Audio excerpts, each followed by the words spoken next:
عن انس رضی اللہ تعالی عنہ ان النبی صلی اللہ تعالی علیہ وسلم قال اتم الرکوع والسجود،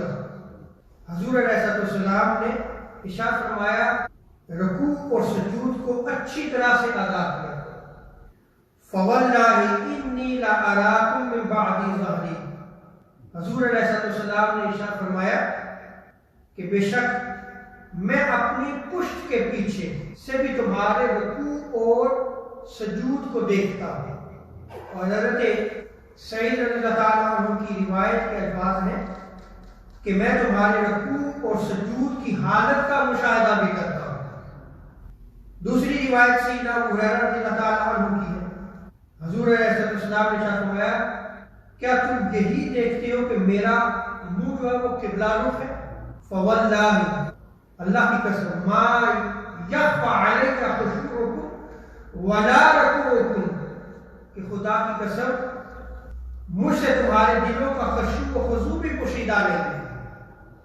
اور نہ ہی تمہارے رکوع کی ظاہری حالت مجھ سے جو ہے وہ چھپی ہوئی ہے۔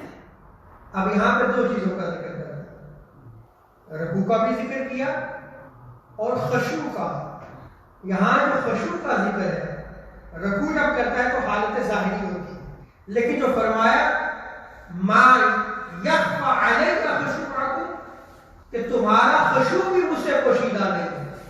یہ باطنی عبادت ہے کہ تم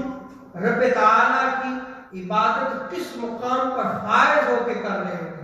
کتنا خشوع و خضوع ہے تمہارے اندر، میں اس کو بھی جانتا ہوں۔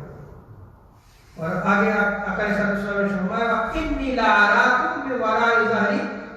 میں تمہیں اپنی پشت کے پیچھے بھی اسی طرح دیکھتا ہوں جیسے میں اپنے سامنے دیکھتا ہوں۔ امام بدر الدین عینی نے عمدۃ القاری میں اسی حدیث کی شرح میں لکھا ہے کہ جو سربراہ ہوتا ہے، جو لیڈر ہوتا ہے کسی بھی قوم کا،